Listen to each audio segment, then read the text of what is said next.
আজ আমি আপনাদেরকে রুই মাছ আলু আর সিমের ঝোল রান্না করে দেখাবো। তো আমি এখানে চুলায় একটা ফ্রাই প্যান বসিয়ে দিলাম, দিয়ে এখানে কেটে ধুয়ে রাখা মাছগুলো দিয়ে দিলাম। তো মাছটা আমি আগে থেকে লবণ হলুদ মাখিয়ে রেখেছিলাম। এখন তেলটা গরম হয়ে আসলে আমি এখানে এক এক করে মাছগুলো দিয়ে দিলাম, দিয়ে মাছগুলো একটু উল্টে পাল্টে লাল লাল করে ভেজে নিচ্ছি।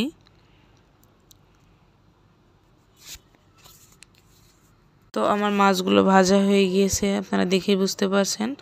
তো আমি মাছগুলো লাল লাল করে ভেজে নিয়ে তুলে নিয়েছি। এখন আমি প্রেসার কুকার বসিয়ে দিলাম চুলায়। এখন এখানে পরিমাণ মতো সরিষার তেল দিয়ে দিলাম। আপনারা চাইলে কড়াইতে তরকারিটা রান্না করে নিতে পারেন। তো এখানে পরিমাণ মতো সরিষার তেল দিয়ে এখানে আমি দিয়ে দিলাম পেঁয়াজ কুচি। তো পেঁয়াজ কুচিটা দিয়ে আমি পেঁয়াজটা লাল লাল করে ভেজে নিব।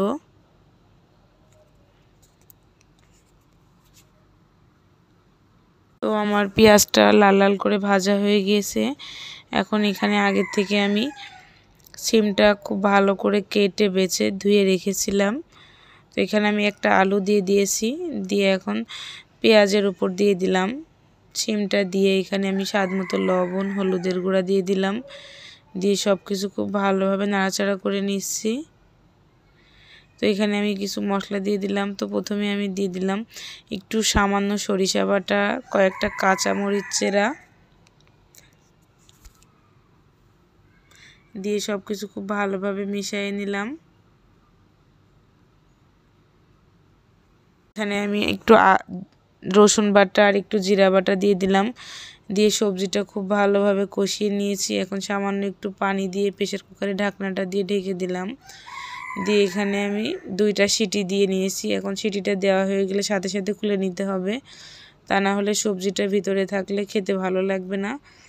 তো সবজিটা খুব ভালোভাবে কষানো হয়ে গেলে এখানে আমি পরিমাণ মতো ঝোলের পানি দিয়ে দিলাম।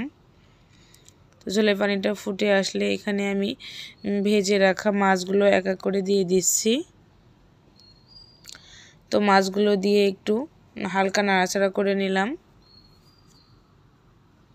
আমার ঝোলটা একটু কমে গিয়েছে, আপনারা যে যেমন ঝোল খেতে পছন্দ করেন ঝোলটা তেমন বুঝে রাখবেন।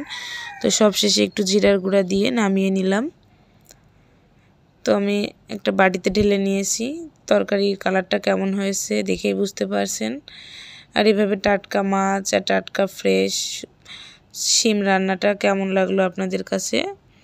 বাসায় একবার হলো এইভাবে ট্রাই করে খেয়ে দেখতে পারেন।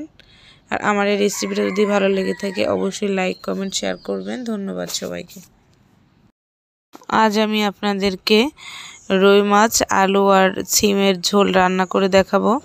তো আমি এখানে চুলায় একটা ফ্রাই প্যান বসিয়ে দিলাম, দিয়ে এখানে কেটে ধুয়ে রাখা মাছগুলো দিয়ে দিলাম। তো মাছটা আমি আগে থেকে লবণ হলুদ মাখিয়ে রেখেছিলাম। এখন তেলটা গরম হয়ে আসলে আমি এখানে এক এক করে মাছগুলো দিয়ে দিলাম, দিয়ে